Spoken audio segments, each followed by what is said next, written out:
Assalamu alaikum everyone. A'udhu billahi minash shaitanir rajeem. Bismillahir rahmanir rahim. Rabbi shrah li sadri wa yassir li amri wahlul 'uqdatam min lisani yafqahu qawli. Rabbana hab lana min azwajina wa dhurriyyatina qurrata a'yunin waj'alna lil muttaqina imama. Sallallahu ala Muhammadin wa ala alihi wa sahbihi ajma'in. Walhamdulillahi rabbil alameen. We are going to be reading, inshallah, from the 25th flash, the message for the sick.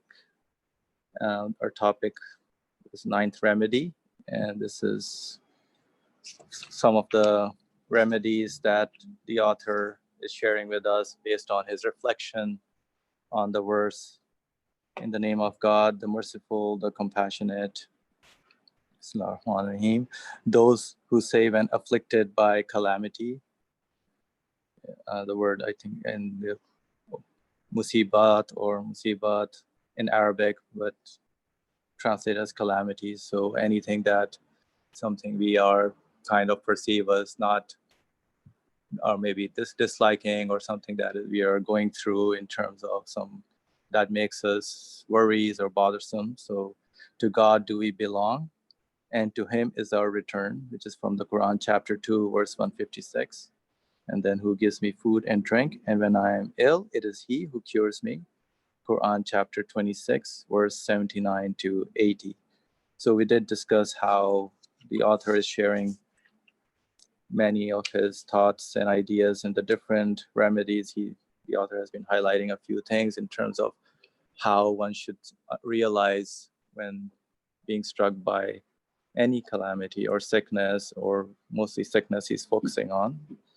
So don't just start complaining, and realize that this sickness is actually coming from the one who gives the individual, everyone, health as well, the one who gives life, the one who owns the whole universe, the one who is running the whole order in the universe. So everything that we are going through, experiencing, is coming from this source of existence. And then in the last session, we just discussed about how we related, the one who, when somebody's sick, they go through certain thoughts and feelings and senses that it makes them think and realize a few things. And the last remedy was about thinking about the hereafter. And then we discussed about how basically the sins, we redefine how we have to look at sins and sickness being something, as there was a narration that the author shared about that, going through certain scenarios in your life, and you realize who your owner is, it brings you closer to your Lord, because it removes that disconnection that one may go through in life, and brings the person closer to their Lord, to the one who's taking care of them. And then we also discussed about the patience, how to be patient, and we also redefined what patience means. And patience is not just waiting, as in the convention of the society is right now, but in the Quranic sense, patience is actually realizing what, who your owner is, who is giving you health, and remembering and really getting closer to your Lord in terms of, how you relate your existence to the one who is the source of your existence. So inshallah, let's start with the ninth remedy. And so let's see, Mariam, would you like to read the ninth remedy for us, if you're available?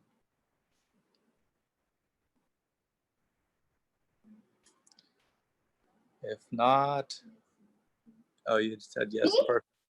Go ahead then. Okay. So should I read until secondly? From the beginning of the ninth remedy. Okay. Ninth remedy. O sick person who recognizes his creator. Illness gives rise to pain, fear, and anxiety because it sometimes leads to death. Since superficially and to the heedlessness of heedless death is terrifying, illness which may lead to it cause fear and apprehension. So know firstly and believe firmly that the appointed hour is determined and does not change. Those weeping beside the grievously sick and those in perfect health have died, while the grievously sick have been cured and lived. Secondly, death is not terrifying as it appears to be superficially. Through the light afforded by the All-Wise Qur'an, in many parts of the Risale-i Nur, we have proved in completely certain and indubitable fashion that for believers death is to be discharged from the burdensome duties of life. For them it is a rest from worship, which forms the instruction and training in the arena of trial of this world. It is also a means of their rejoining friends and relations, 99 out of 100 of whom have already departed for the next world. It is a means of entering their true homeland and internal abodes of happiness. It is also an invitation to the gardens of paradise from the dungeons of this world, and it is the time they receive their wage from the munificence of the most compassionate Creator in return for service rendering to Him. Since the reality of death is this, it should be regarded not as terrifying, but on the contrary as an introduction to mercy and happiness. Moreover, some of the people of God have feared death, but not out of terror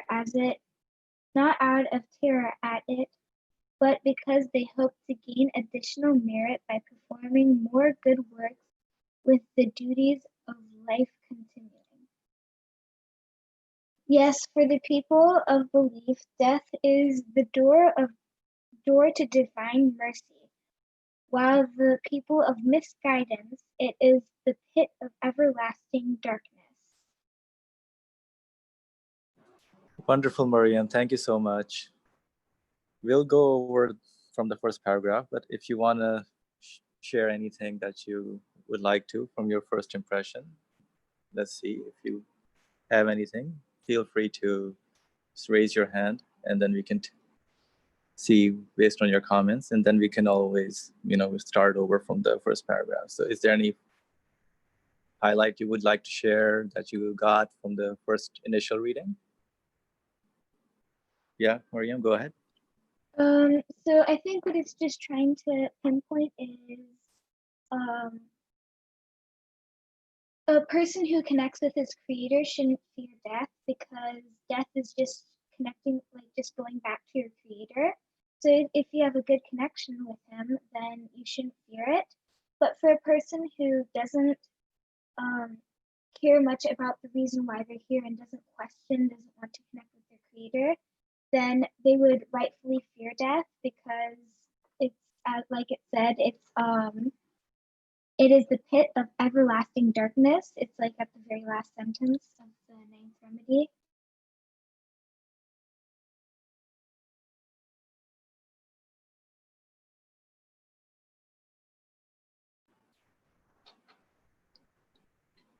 Yeah, thank you very much. Beautiful first takeaway summary of what it means to be, I had a question when you're based on your comment, what does it mean to be connected to the creator?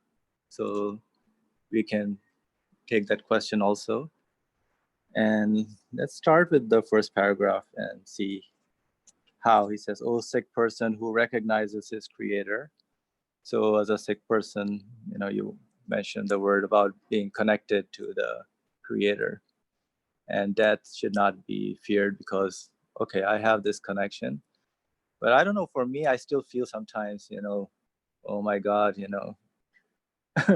death, kind of seems scary to me. Of course, I think anybody who is living right now and enjoying, everybody wants to be healthy and live a good life. And, I don't want to think much about death per se. And if there is, I always look for, save our lives. Basically, if there's any danger, we want to stay away from it, right? If there's a cliff, I wouldn't jump off it. I would like to I have this desire within me to preserve my life. So that is how the individual is. And the author interestingly starts with, who recognizes his creator. And I think this is what the sickness kind of should be doing to us in terms of establishing that closeness and realizing that the sickness, as we said, we've been discussing, that is coming from him. And from the one who gives health is the one who is also presenting to me what sickness is. So here he starts off with, recognizes his creator. And I feel like everybody said, hey, yeah, I do recognize my creator. It's easy to say that and conclude that, okay, so what is the author kind of taking us more in terms of, he makes me realize through the sickness that, okay, health and life is something coming from him, and I value that, right? Because in the sickness, it makes me realize that. So we have, we want to preserve this, good health, and we want to preserve this life. So now he introduces about death, which is not seen as, maybe, death is not often seen as a creation also coming from him. So just like the illness, and now if you realize that the illness and health is coming from him, so it also brings us to this concept of death, which I think this ninth remedy is focusing on, as Mariam, you rightfully pointed out. So death being a sort of creation, and seeing, giving it a definition in terms of, we should not really be worried about death. And he starts off, because of he says superficially, let me go before. Illness gives rise to pain, fear, and anxiety because the illness sometimes leads to death. So this is another aspect of the illness, which it kind of reminds the individual of death. And then, since superficially and to the heedless, death is terrifying, illness, which may lead to death, cause fear and apprehension, which is like you become very worried about it. It bothers you. It's, causes anxiety in the individual. So it's disturbing that, when you are in a calamitous situation or illness has stricken or going through that phase of illness. So this sense of, we can reevaluate. We get this idea that, what my life is about, what am I, doing in this world. In some calamitous situations, it brings about those kind of thoughts as well. And then, what is this life, going to do with me? And there's a comment somebody was saying, let's read some comments. Yeah, so Hamim pointed out, what does it mean to be connected to the creator, right? And we all fear death. Why is that? And Mariam points out, questioning life, connecting everything with him, following the order he put, is something along those lines, in my opinion. Thank you. All beautiful comments. And yeah, so At any point also, if you would like to speak, yeah, just raise your hand and we will hear from you, right? So that is perfect, because I'm working with all of you together here in trying to break down this ninth remedy and see. So yeah, so what is, like, let me ask you, what does superficially mean in this sense of, since superficially enter the heedless, death is terrifying, illness which may lead to it cause fear and apprehension. So superficially, what does that mean? Anybody would like to say a few words on that? Like, yeah, death is death, but so there's a way to look at it superficially, and then there's a way to look at it otherwise. Yes, H. Beza, please go ahead. Assalamu alaikum. Thank you for warming us up to the topic, and hopefully this gives some time for other people to think as well. I think it's an interesting point that you're also just pointing out here about the word usage that the author is choosing superficially, as opposed to something that is not superficial or something that is real. Superficial can also imply either that it doesn't have any sort of reality, or something that's surface level, that doesn't actually look to what the meaning or whatever is in what the meaning of something looks to. So when it says illness gives rise to pain, fear, and anxiety because it sometimes leads to death, and since superficially and to the heedless death is terrifying, illness which may lead to it cause fear and apprehension. So what I understand from that is, if I take death at face value as in being a means of annihilation for myself, meaning that it's basically I cease to exist, or just as, just kind of like a period at the end of a sentence to connote the end of something without something else beginning afterwards, then it implies that my life here and now is also worth the same value as the entirety of my life, if that kind of makes sense. So in this perspective, or in this superficial, or a perspective that lacks a more wide or whole picture of what's going on, then can become a superficial perspective for me, because it, in a way, it doesn't tell me the truth, or it doesn't tell me the entirety of the truth, and thus I am left with all these pains and fears and anxieties, because it does not bring news to me of what my human expectations, or what my human expectations expect, what my human qualities look to. So it contradicts my expectations. So it doesn't fit with what is already inside of me. It's just some of my initial takes. Thank you. Yeah, thank you, H. Beza, for the comment in terms of, superficially, basically not looking at, as you said, about the meaningful side of it.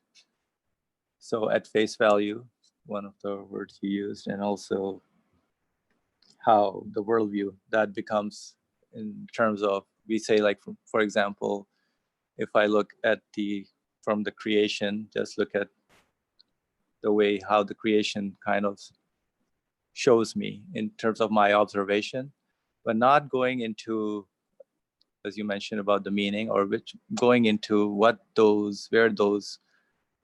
that observation, what does it refer to, what does it point to, So not seeing those things as a sign to the one who is bringing those, whatever quality or whatever the thing I'm looking at. So let's say sickness, I'm not seeing that it is coming from a source that is the one who is in charge of giving health, or the quality of giving health, the quality of giving sickness, the quality of, who gives every different, shape, size, form, and whatever the quality we can think of. That is what what is that pointing to? So that is what the author kind of, his specialty is, talking from the existence of the thing point of view. So yeah, if we don't look at the existence of the sickness or the death, then we are kind of going to be afraid of it. The reason being is that we think that those things, those qualities are from themselves, or it's a psychological state that we can go through in terms of assigning the power to, let's say, death, as death being something by itself, is not being presented by the source of our existence or by the Lord of the universe. So my creator is not coming from there, but it's just there, it has its own power and is operating on its own. So that's what, at least going into the second paragraph, the author kind of moves us to see that, hey, first of all, understand that the death or the appointed hour is determined and does not change.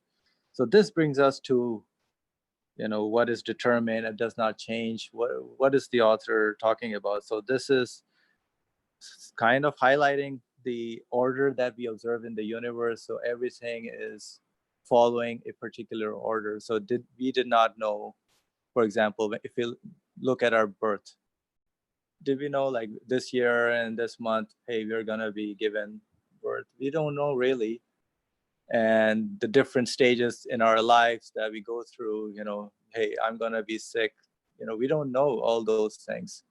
So everything kind of is determined by the one who is in charge of the universe. So, and we know that we always say that, hey, the universe, when we look at it, it's wonderful, it looks amazing. And, it seems that there is an order to it. Everything works in harmony, everything, there's the night that we experience, and then it follows with the daytime, and then follows by the night. There's an order that is happening when we look at the way the sun, rotates, and the phases of the moon, and the solar system, the way it's operating, everything is following an order, and that order is constant. It does not change. So look at the seasons. For example, we are in the area we are right now here in the United States. It's summertime, and then we know that before that it was spring, and then following the summertime, it's going to start with the fall season. So there is an order in the year that we follow, that everything, the seasons are also there in the order. So understand that this appointed hour is also coming, whoever is in charge of the order, this appointed hour is determined and does not change.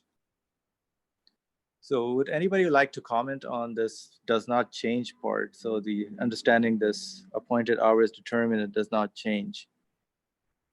I have a hand up from Asifa. Please go ahead. Guys, assalamu alaikum. Thank you so much. The second paragraph really caught so much of my attention in terms that, first of all, the appointed hour is determined and does not change. And the phrase that follows it really backs it up really deeply, saying those weeping beside the grievously sick and those in perfect health have died, while the grievously sick have been cured and lived. Now, to me, practically speaking, an unhealthy person, we would say, yes, he's going to live a long life, he's healthy. And yet here, the author is saying, the one in perfect health have died, while the sick have been cured and lived. Now, what I understood from it is, so when a person is sick, like in the first phrase of this ninth remedy said, "O sick person who recognizes his creator." So when you're sick and you acknowledge who is the source of this sickness, this gives you an inner satisfaction, and you don't even fear death at this point, because you know that you're basically, even if the sick person dies, he finds this eternal health. Yet the person that they say is in perfect health has died. He takes ownership of everything that goes around him. So even with this good health, he in terms would think, oh, because I'm not eating junk food, I'm eating all this healthy food, no oils, no fried food, for example. And he's taking credit all that this is his doing.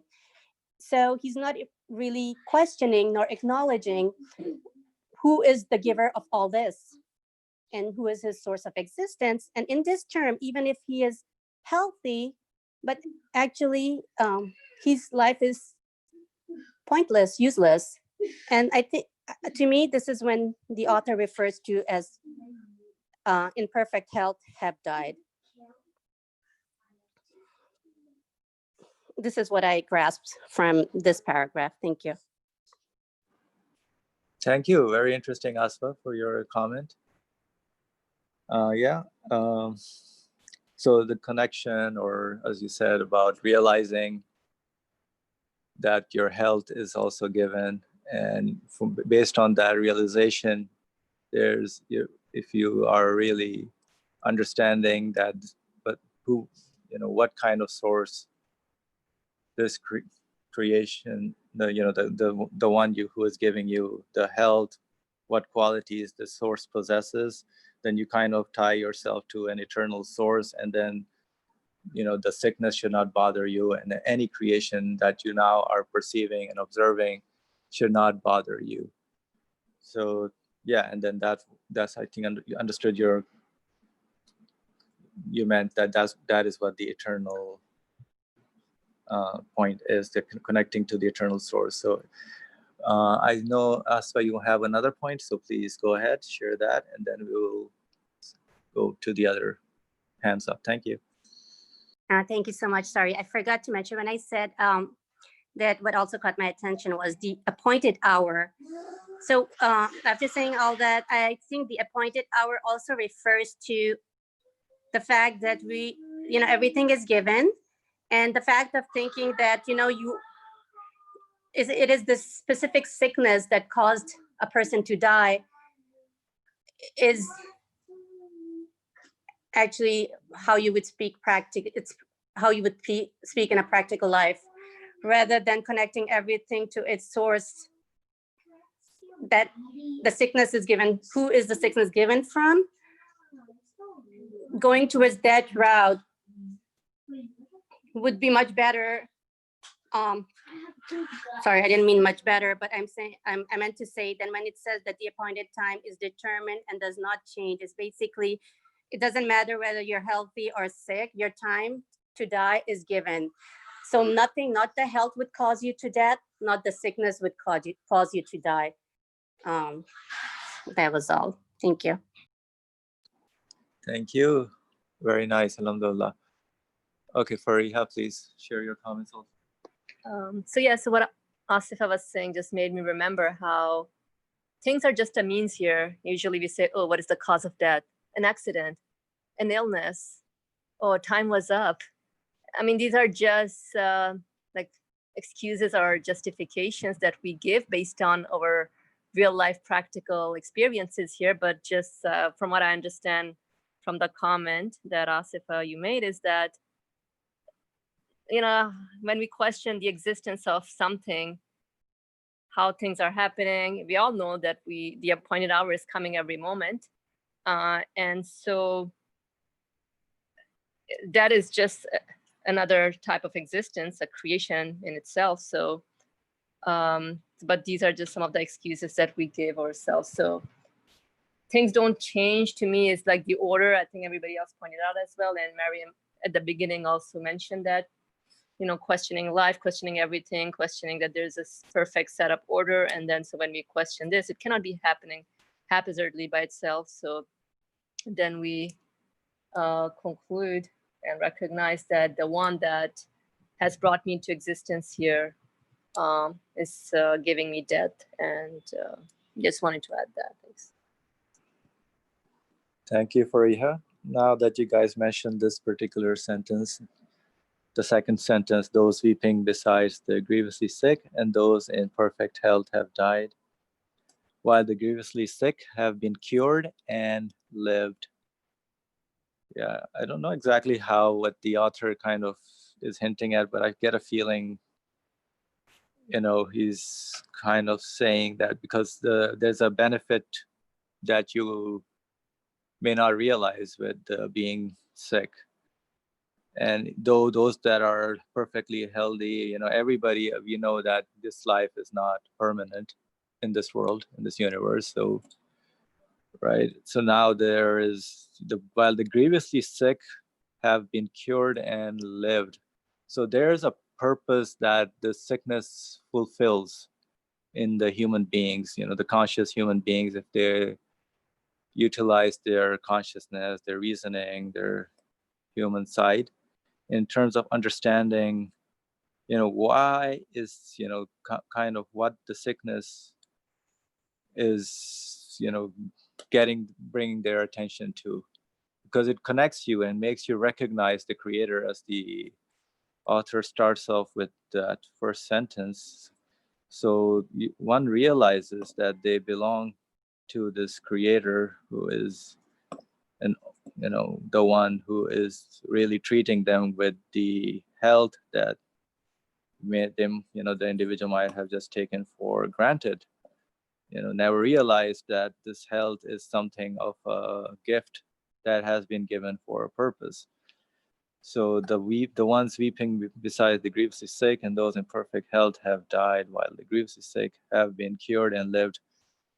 I feel their author is kind of making another aspect of the point in terms of the fulfillment of the purpose of every creation. So including, so birth has a purpose in creation, your life, your existence, and then death is also very meaningful in terms of you realizing that there is, you know, you belong to this creator.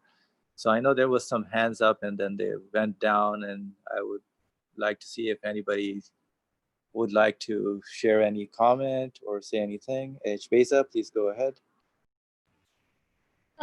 Thanks for the comments so far. I'm still thinking about, you know, the appointed hour is determined and does not change.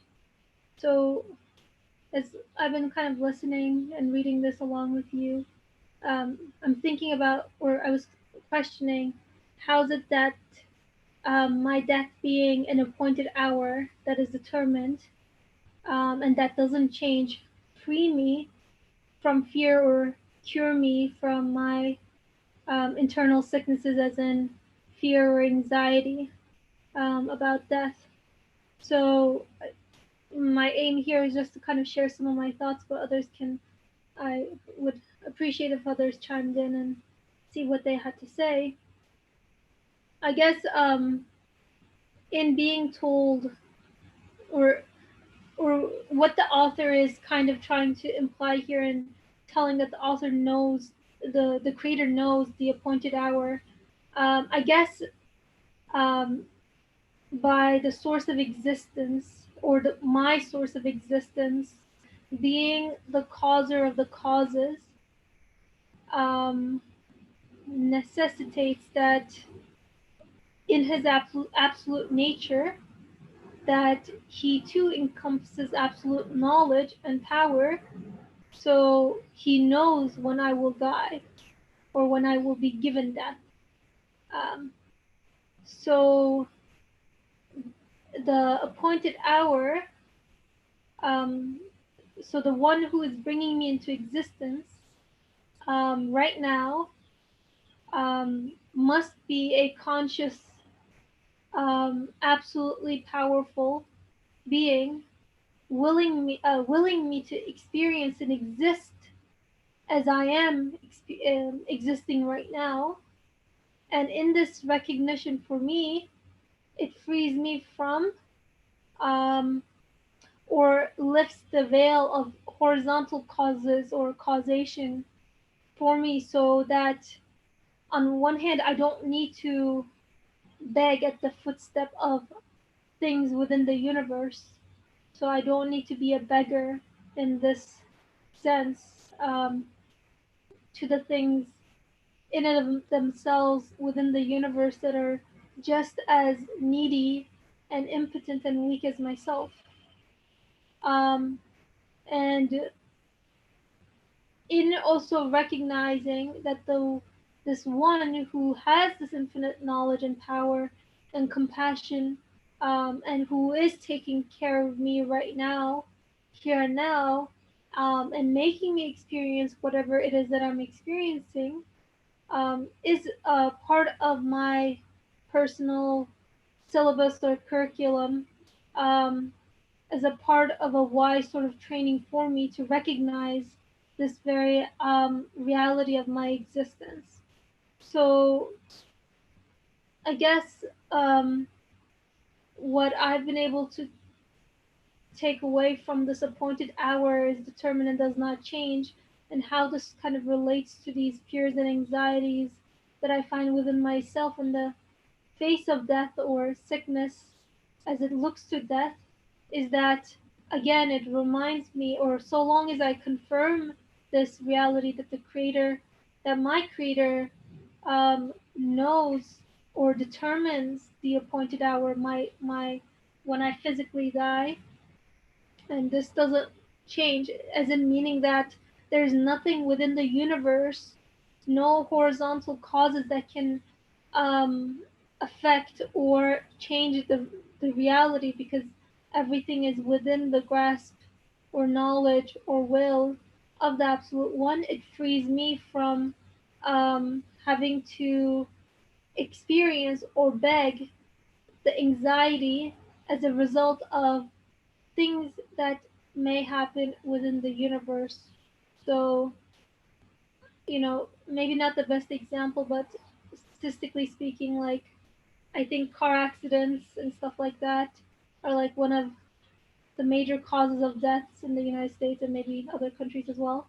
But um, if I look at death as leading to death itself, then I am at the mercy of every single driver, at the condition of the vehicle that I'm in, at the person driving my car, or maybe myself if I'm the driver or if I'm the passenger.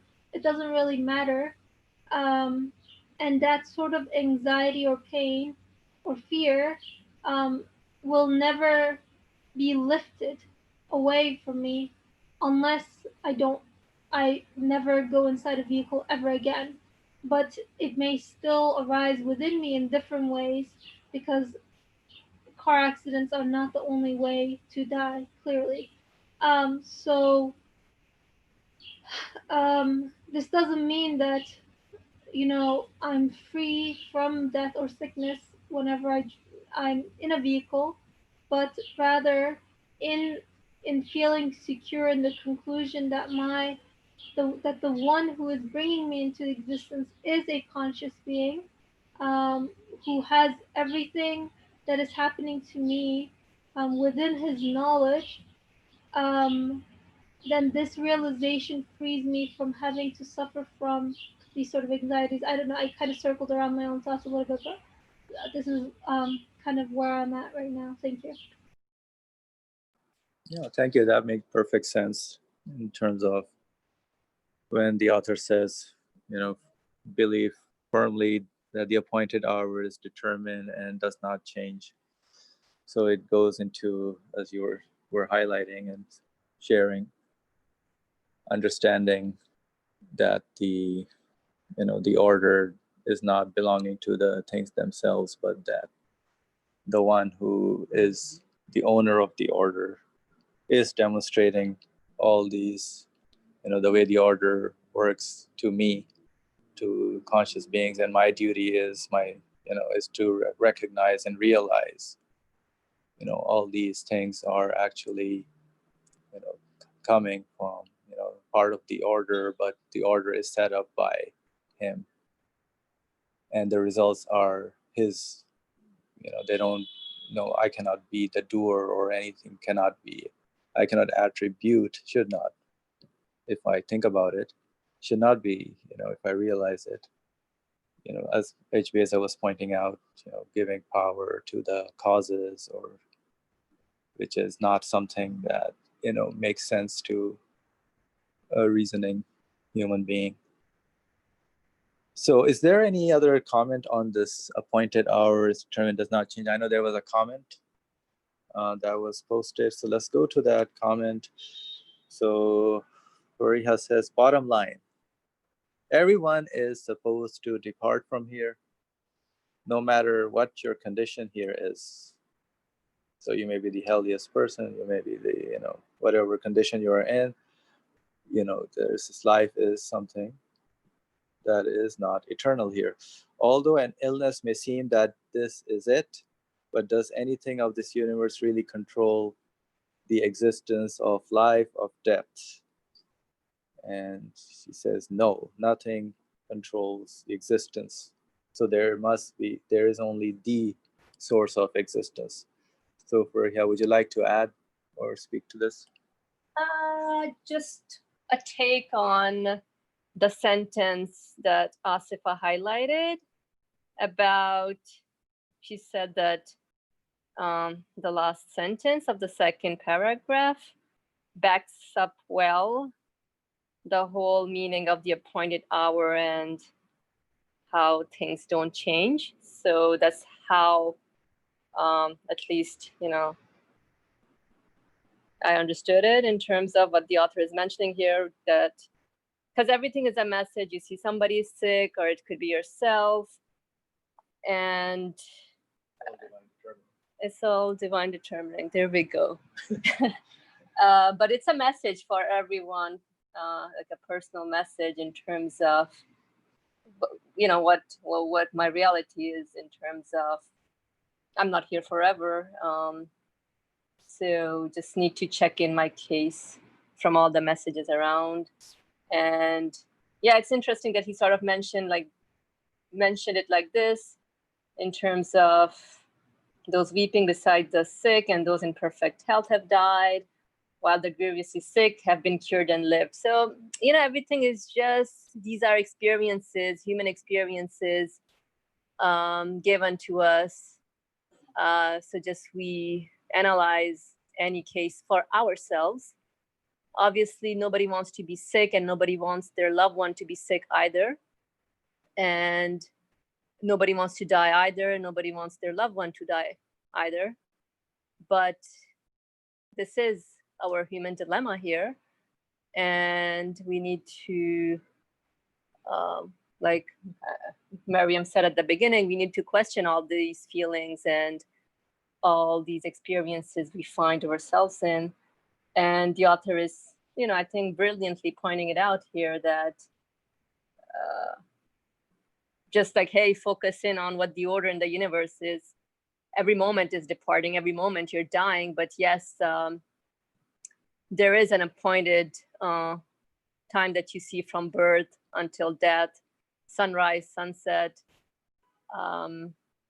summer, autumn, and so on and so forth. So you may be given something, a message, illness, but hey, guess what? The next moment you may be cured as well, but never forget the reality. We are all to depart from this universe, no matter what. Sick, healthy, young, old, doesn't matter. I just wanted to add that. Thanks. Sure, thank you. Yeah, so that makes the case about all these sicknesses, birth, death, they all show that they point to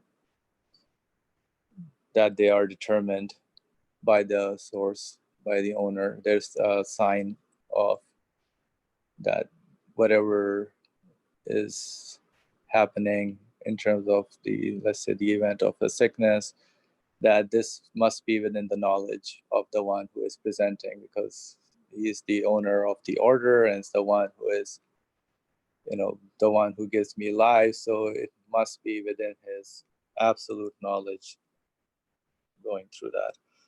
So I think, so that was at least the first portion of, realizing that everything is coming from the source and everything is determined accordingly to, every individual, has their own individual appointed hours at every moment also. And then, the things that we go through in our experiences, are also determined by the one who knows, who must know me and who knows the universe, and who, it points to his knowledge, will, and power. So there's the absolute causation,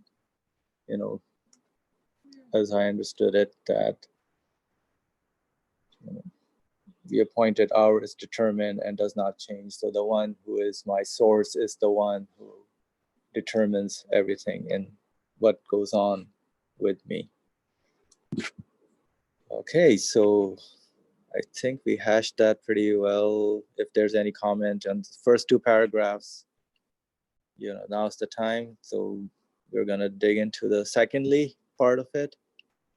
And this is more in terms of explaining how the author, how he understands death, and how, we can understand it from the existential point of view as a creation, that death is not terrifying as it appears to be, in superficially. Why is that so? Let's see. How come death is not terrifying as it appears to be superficially? So we need to be kind of comfortable with death.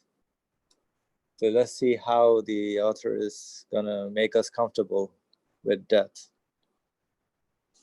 Fascinating, I would say.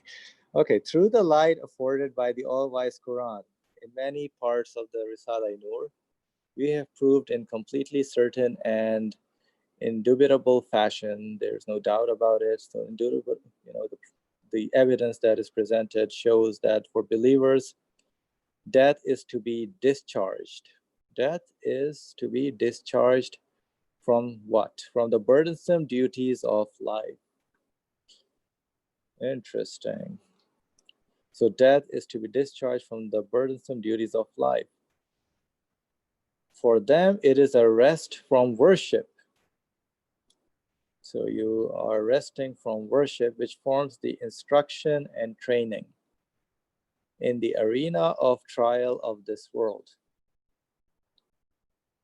So death is also a means of their rejoining friends and relations, 99 out of 100 of whom have already departed for the next world. So death is a means of entering their true homeland. Wait a second. So the earth is not my true homeland. I remember some time ago, there was a friend who was here who there was a class that was held. He handed out pieces of paper to everyone and asked everyone to write their permanent address. That was a very memorable moment for me to understand, what is permanent, and this world definitely is not permanent. So there is a true homeland that is there, and eternal abodes of happiness. So death is also an invitation to the gardens of paradise from the dungeon of this world. Wow, dungeon of this world. It's an interesting phrasing. And it is the time they receive their wage from the munificence of the most compassionate creator in return for service rendered to him. Service rendered to him. What is that service? Okay, so we'll discuss that also. Since the reality of death is this, it should be regarded not as terrifying, but on the contrary, as the introduction to mercy and happiness. Wow, this is an interesting paragraph. Let's go over this. I propose, and let's see what's going on. So what does the author mean by the death? Let's just take his first,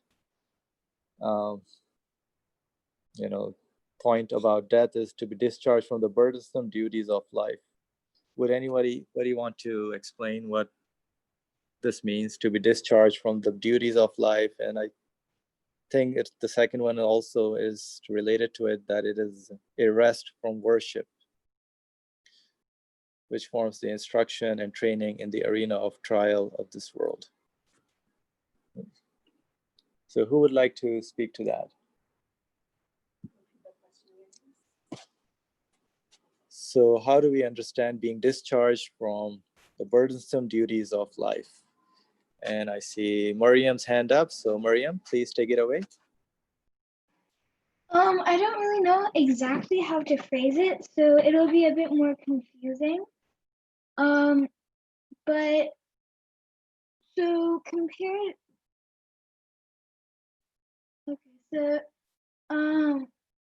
in this life we have a lot to pay attention to. So like when we're sorrowful or when we're frustrated, those feelings could get a bit overwhelming or something like that. And we do have to work for a lot of things in our life. So those could be some of the daily duties or emotional duties or something like that in our life. Mariam, can you repeat? Your voice was a little low for me. And you said, so what kind of work you said we're doing in this life? If you can repeat that part also.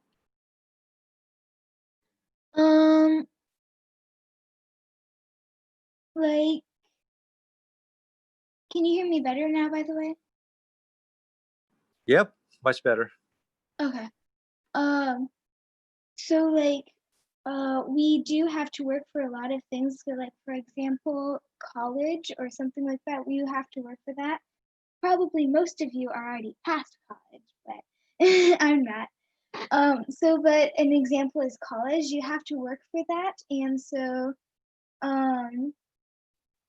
you have a lot of duties and you have to work for it a lot, and so that's one of the examples. Or you could just have day-to-day chores in the house, but those are just some simple examples. Wow, Mariam, you spoke my mind. I was like, oh my goodness, yeah, college, and then all that work that went into my program, and then after college, on the job. Look at all my life right now. Thank you for sharing that. That was beautiful. So do you think that's like a very burdensome kind of work, a lot of work?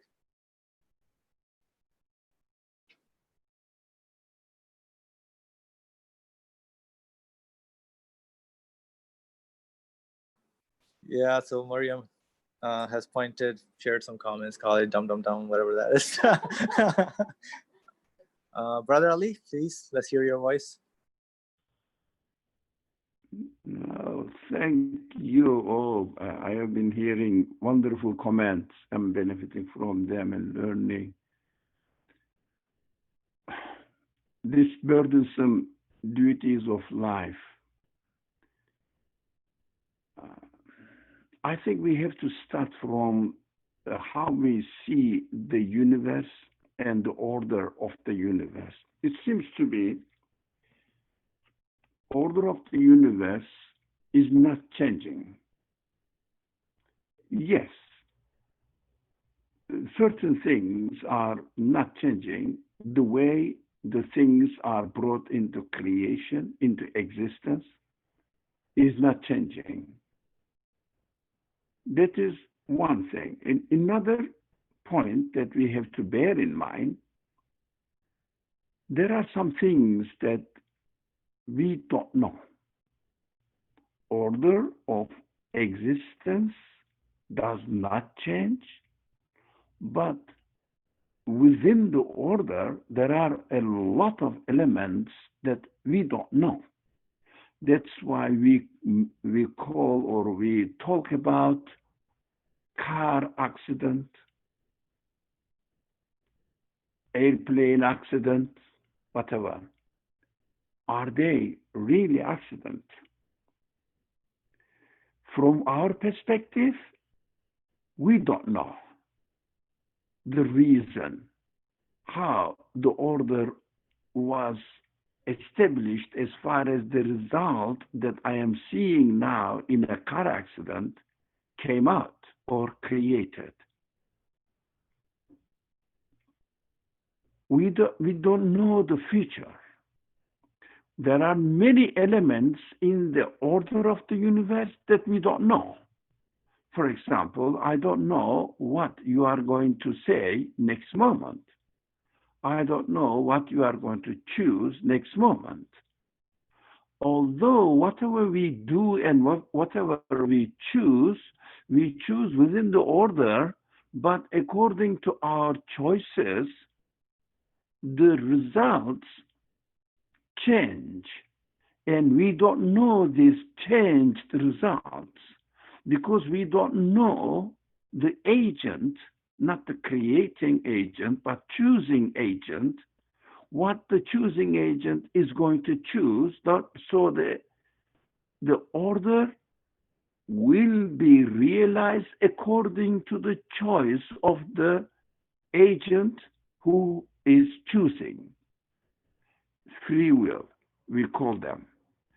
So human free will is the source of everything, to my understanding, or the source of every unknown things. Why? Because human free will operates within the order because the human beings don't know some part of the order, so that they cannot guarantee the result of their choice will be in existence, will be created. We don't know this either. So this relationship between the unknown aspect of the universe and also the option of choices in front of the human being makes the human being or puts the human being in a hard task. What does it mean, hard task? I have to choose. Because I don't know, I have to study, I have to understand how the order works and makes the unknown side of the universe as much as I can known to me. Make it known to me. And I have to discover. And while I am practicing my power of choice, again, one thing is true and real. The other option of the choice is not true. And I don't know which one is true, which one is not true, as far as my relationship with the order of the universe is concerned. So I have to work hard in order to make a right choice and get the result I want, I expect. This makes the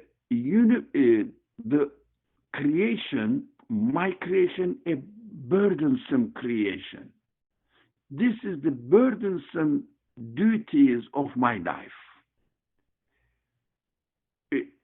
In another place, it said, the text said, the burden of worship.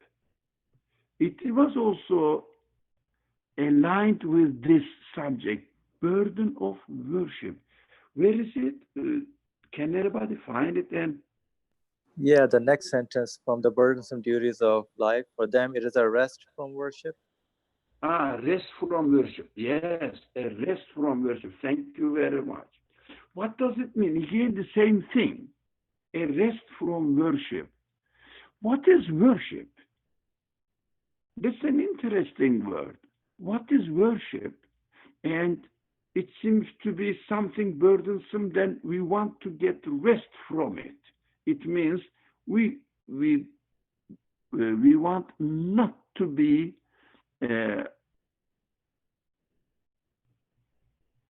on the duty of, on the task of worshiping. Although worshiping makes my life more meaningful and helps me understand this option of worship, what is true, what is not true, but at the same time, this is a task that I have to fulfill, I have to practice. Because of this free will, which has always an option, which one of which is correct, the other one is wrong. It's not correct. I have to try to make always the right option to choose. In order to do that, I have to always evaluate my case. Am I doing the right choice or am I not doing the right choice? I have to do it. But instead of, in the case of worship, I have to worship, but this worship can only be possible by rejecting the wrong option. I have to discard the wrong option in order to make the right option. That is why, because of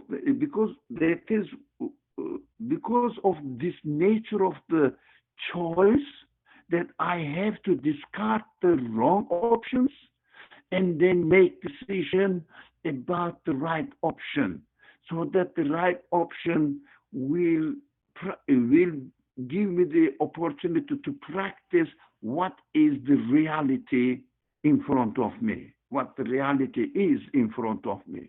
For example, in order to worship the creator of the universe, I have to strive to understand that whatever exists within this universe cannot be the creator, cannot be the source of existence. So in my interaction in the universe, although I am attempting to choose one option of the universe, but I have to bear in mind that this thing that I have opted, I have chosen, cannot be the source of existence of the result that I am expecting to be created. It cannot be the source of existence of the result that I am expecting to receive. So I have to attempt, I have to choose a part of the universe, a piece of the universe, in order to get the result. But at the same time, I have to bear in mind, I have to be conscious of the fact that this thing I have chosen cannot be the source of existence of the result I am expecting to be created. It's a hard job. So spirit, human soul, wants to acknowledge the truth and always be with this truth.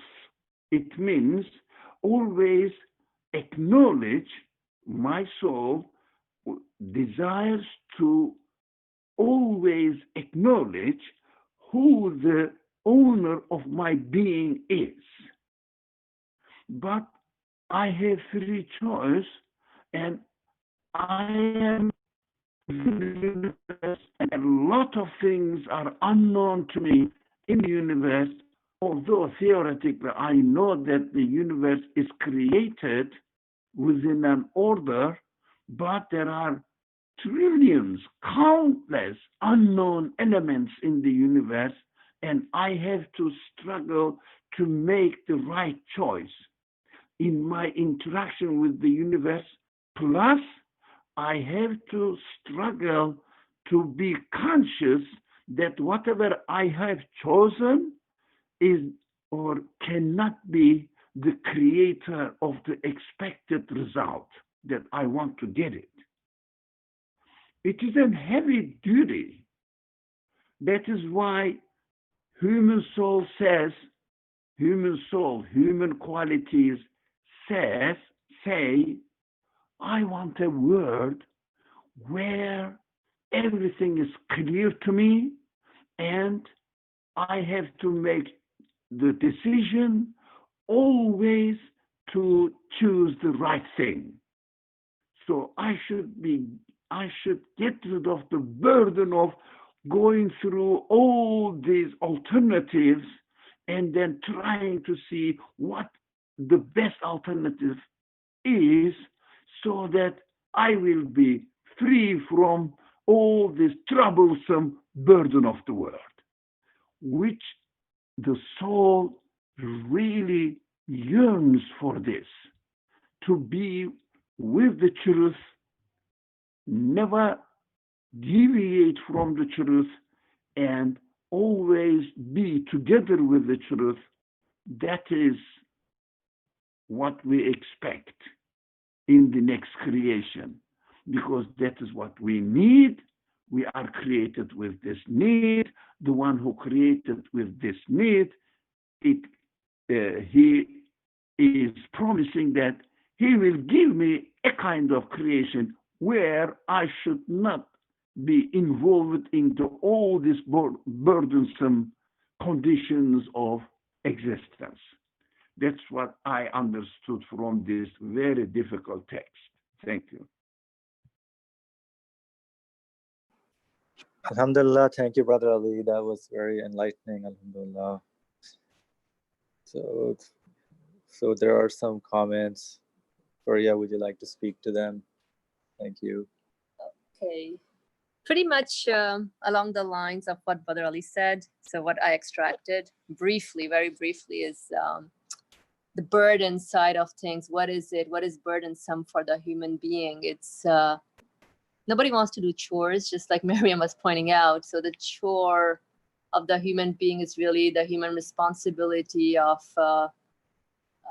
when we question our existence, we want to make sure that we're satisfied in our existence in terms of how we understand it, the meaning we get from like our interactions with the universe. So it should be, a satisfying answer. So we go on in our quest of making or interacting with the universe in a pleasurable way, which is full of different experiences in terms of illnesses, sickness, death, happy moments, you name it. And so the whole point then also become about the usage of our free will, where that's the burdensome part, where I wouldn't want to do my homework in terms of acknowledging or, connecting everything to the source of its existence. So it's burdensome, as in you're looking for a needle in a haystack. So you're really, it's not that, maybe that's a bad example. So like you're searching for something, maybe, I don't know, there's like a box full of stuff, and then, oh man, I have to go one by one to look for that specific key I was looking for, rather than we look for something that is clear. So just like Brother earlier highlighted, that, you want clarity, clear, I don't have to go through the whales to make sense of something.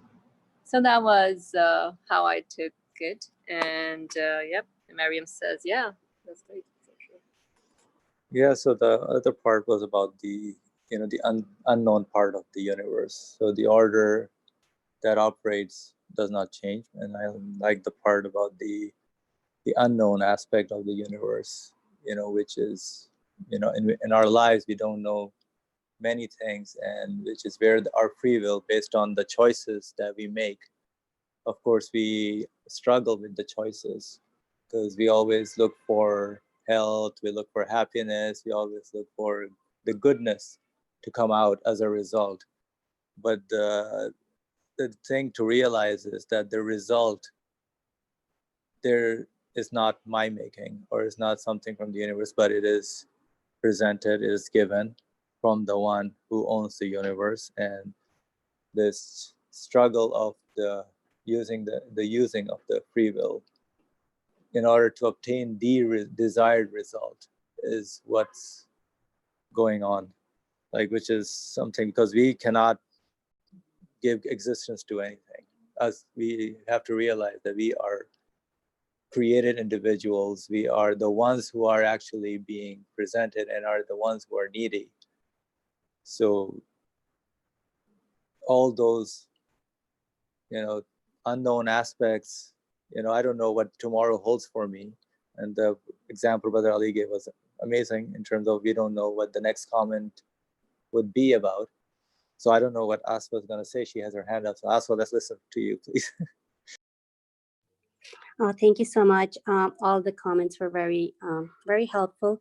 Yet somehow, I don't know, I have a question, yet I have something that I'm really unclear about. When we say that with free will, we have two options.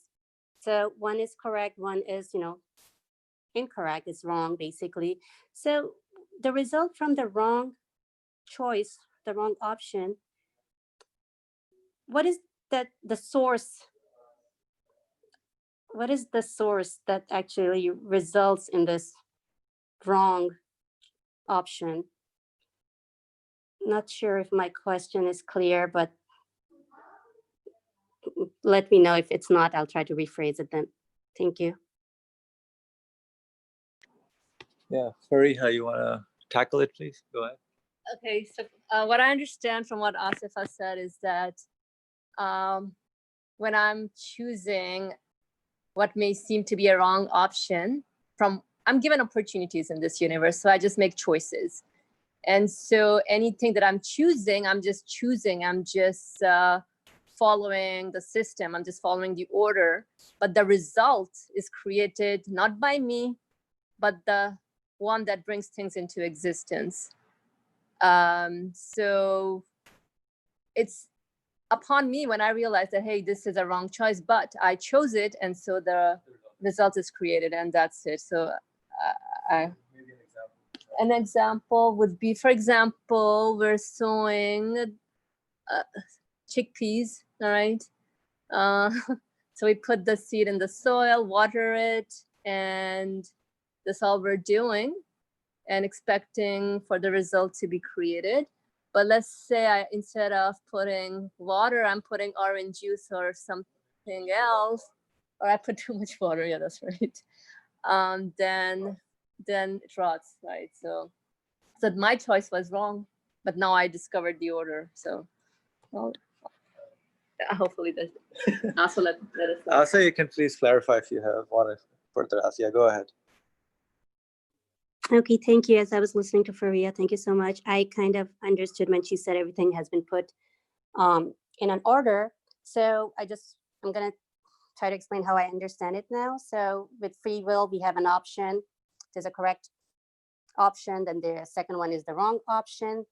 And with both options, there's already a result there.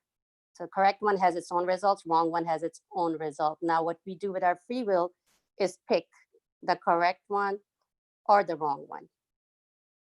So this is what I understood from it now. Thank you. Thank you. There are some comments. So Amin said we should try and share our results. And Mariam said we should. And Brother Ali, please go ahead.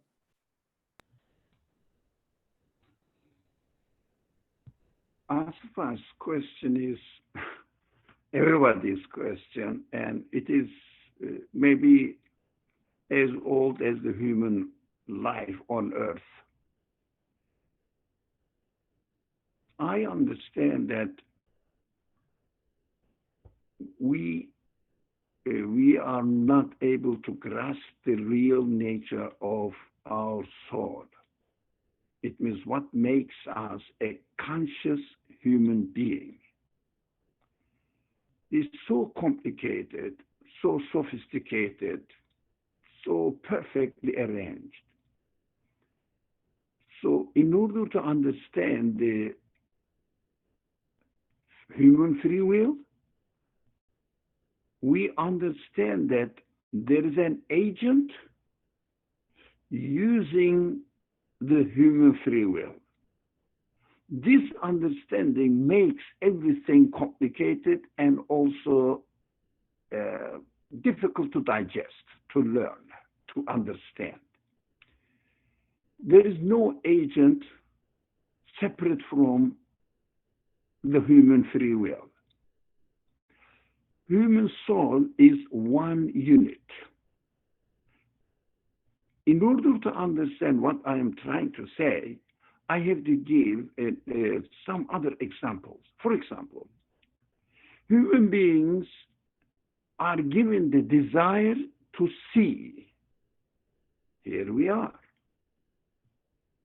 We are given the tool of eyes to practice the desire to see, power of sight.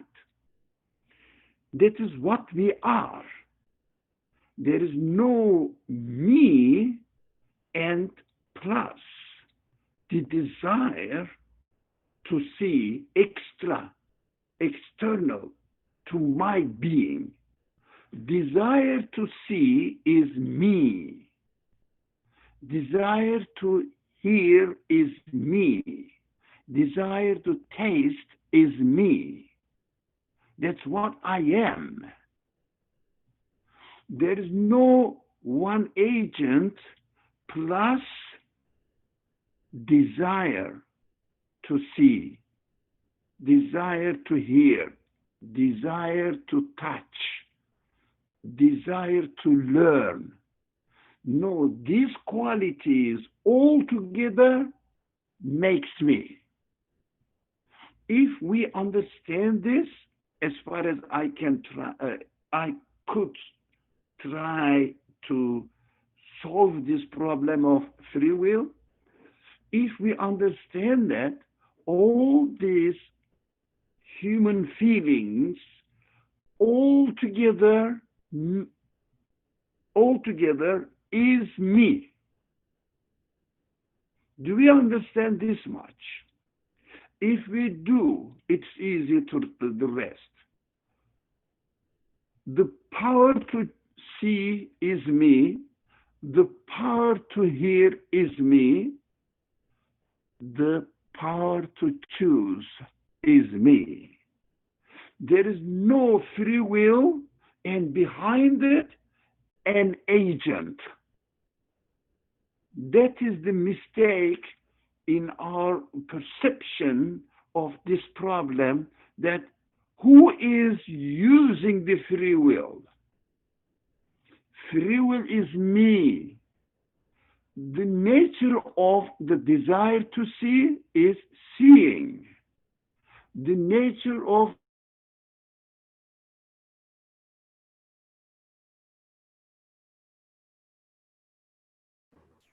We lost your audio, Brother Ali. The nature to desire is me. After that,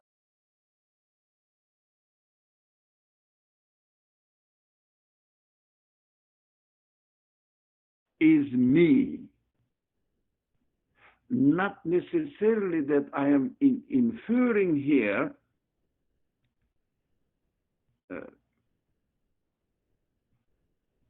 I am creating while I am choosing. No, choice is choice. Creation is, or creating is completely different notion. I cannot create, but I can choose, as I can see, as I can hear, as I can speak, as I can walk. That's what I have to understand. The nature of choice is to make choice between two options, at least, between more than one options. And the universe, the way the universe is created, gives this opportunity to me. I can choose this object or that object. I can choose to speak or not to speak. I can choose to look this way or another way. I can choose. This is what I am.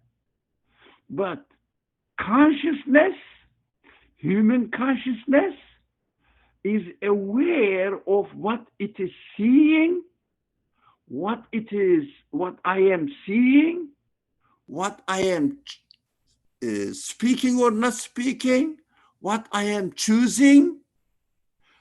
That makes me aware of it. This human creation is so wonderful, impossible to grasp the whole of it. But we are so marvelous creatures that at the same time, we can question my own existence and the elements of my existence. It means, what is consciousness? If you realize, when I ask, what is consciousness, is the function of consciousness. Do we realize this? When I question, what is free will, the power to choose, it is the function of power to choose together with the consciousness. That consciousness asks the question about itself. That is self-awareness, that we are created here with this quality of self-awareness. That's why I should not look for an external agent to make the choice in myself. I think this is a very fine point, very fine point. There is no external agent is making choice. I am the one making choice. I am the free will. I am the consciousness. I am the power of sight. These are the examples I tried to understand this matter. This is the very, very old, ancient concern for human beings. They found it difficult to understand the nature of free will and try to define it because they externalized the free will to their own reality, to their own existence. For example, I am here and there is free will attached to me but external to me. No, that is the source of difficulties in understanding what the free will is. So Asif's question, what makes the right choice or wrong choice? No, this quality, this is to me externalizing the free will to my being. I am making the right or wrong choice. That is what I am, because I am the free will. I am the consciousness. I am the power of sight. There is no two agents in me. One is me, the other one is the free will that I am using it. It's an external, as if I am here and there is a car. I am driving the car. No, I am the car, conscious car. And the conscious car has the free will, has the consciousness, has the power of sight, has the engine. That is a conscious creature, which is human being. I don't know whether it is helpful because I know that it is a very difficult question. Elsa, go ahead, please. Jazakallah khair, Dr. Ali. I'm still digesting it and it's been helpful. I just wanted to see if I can as you were explaining everything, I kind of tried to, create an example myself in regards to free will and options. For example, a student has an exam, for instance, in a week from now. So he has the choice to study or not to study. So if he was to study, he will definitely ace the exam, he'll pass it. If he does not study, then he's going to fail the exam. So how I see it, or I'm understanding it at least, is so his free will make him pick this option of whether studying or not studying. And the results are already there. So with studying, you're going to pass it. And with not studying, you're going to fail it.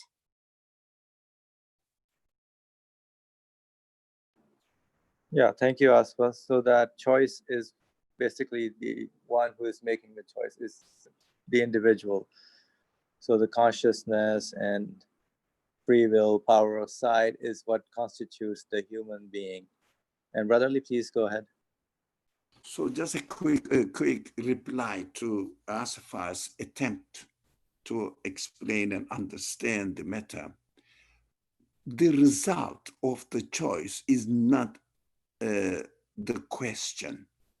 It is obvious. It is created by someone else.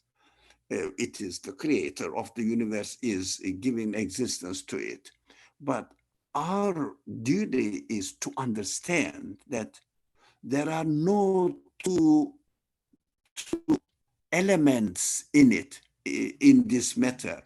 One is me and free choice. No, free will, well, or free choice, doesn't matter, whatever the language you use.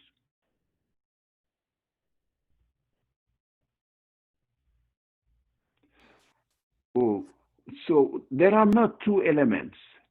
There is only one element. I exist as a human being.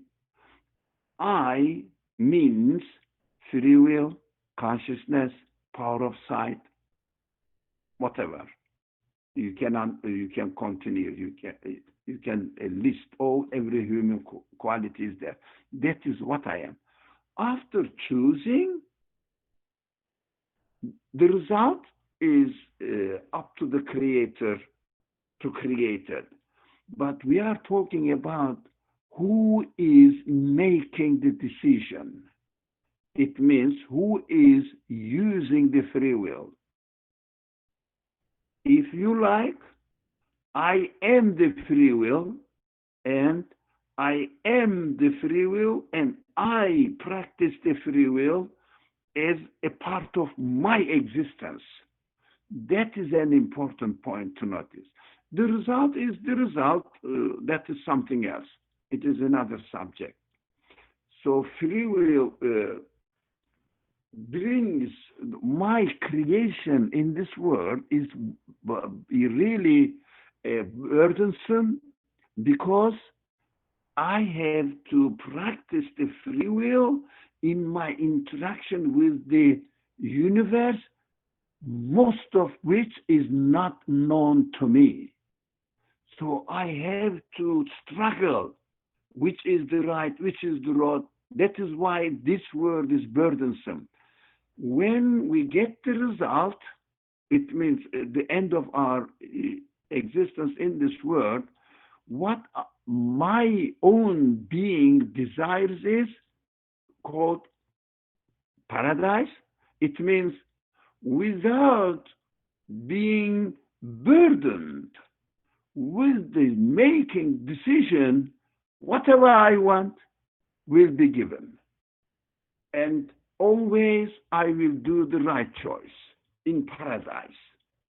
In hell, always I will do the wrong choice. That is the accumulated pool of the right choices is called paradise.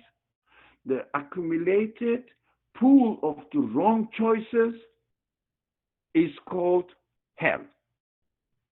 So we have to make the balance in order to get rid of the hell and try to make the right choices. The result, which means paradise and hell, will be created by the creator, not me. I have to take care of my responsibility. Thank you. Thank you all. Okay, so any final comment? I know there's a comment from H. Beza. Because we are at time, would you like to read your comment, H. Beza? Assalamu alaikum. Can you hear me? Yes, we do. Instead of reading my comments, I'd rather just summarize what I understood, because I don't know if my comment will get to today, and it's another comment in my mind that's kind of a previous note to the comment. Sure. Yeah, please do the summary. That would be good.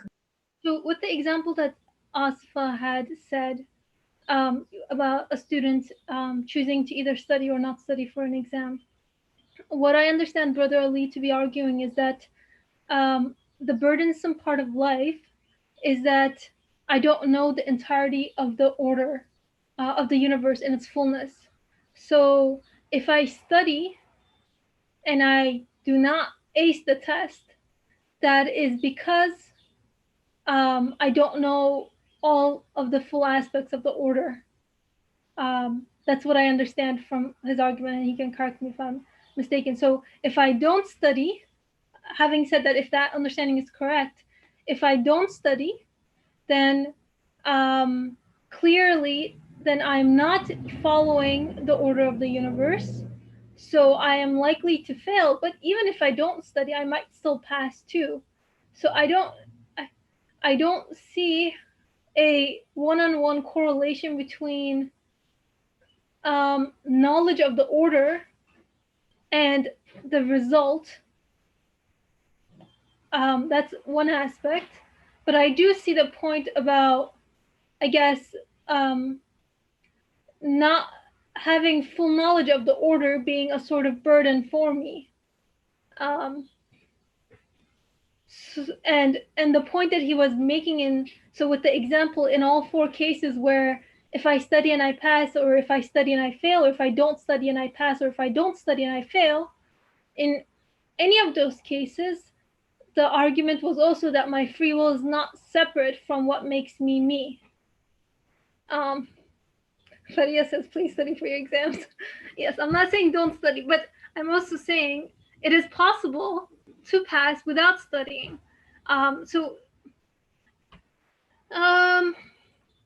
I don't know if the question makes sense. And then I have another question that I wrote here, but maybe that could be for next week. Thank you. Yeah, thank you, H. Beza.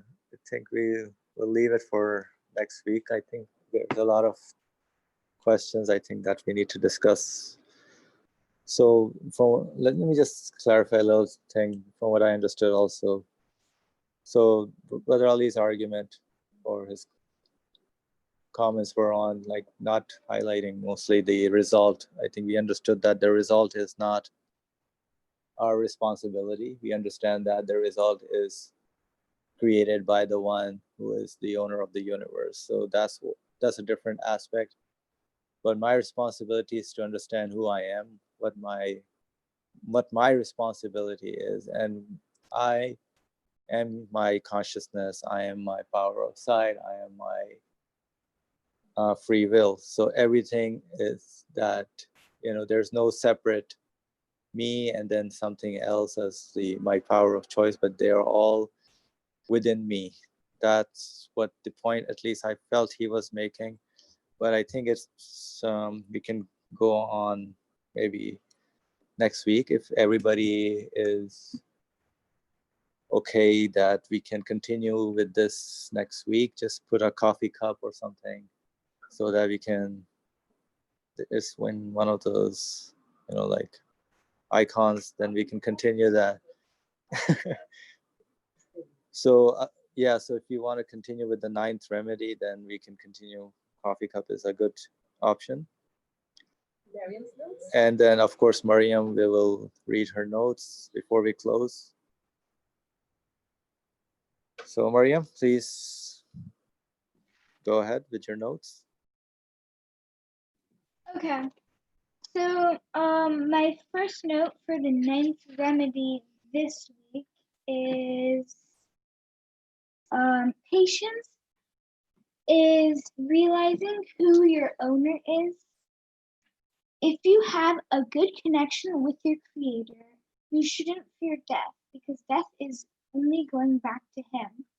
But if you don't question and don't care about your reason to be here, and your connection with him isn't as strong, you should rightfully fear death, for it will be the pit of everlasting darkness for you.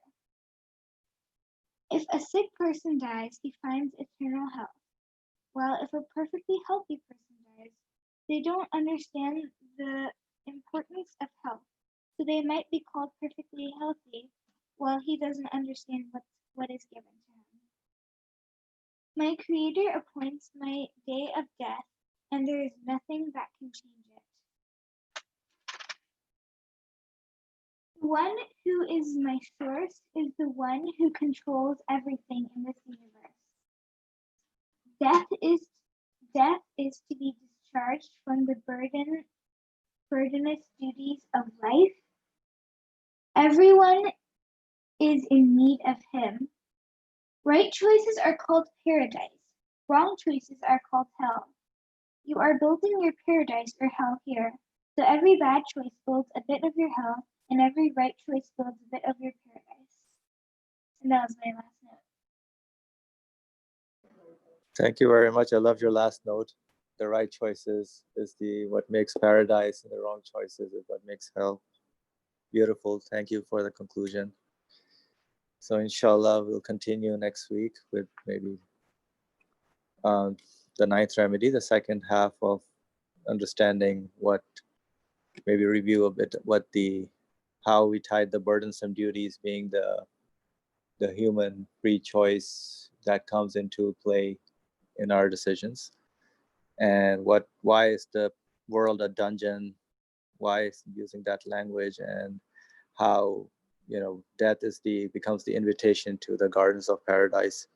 So I think we do have some material inshallah for next week also. And there were some applauses, Mariam, for your comments. Thank you very much. Beautiful. And you still have the coffee mug. It's a teacup. Or teacup, whatever that is. But alhamdulillah. So bismillah ar-Rahman ar-Rahim. Subhanaka la ilma lana illa ma alamtana.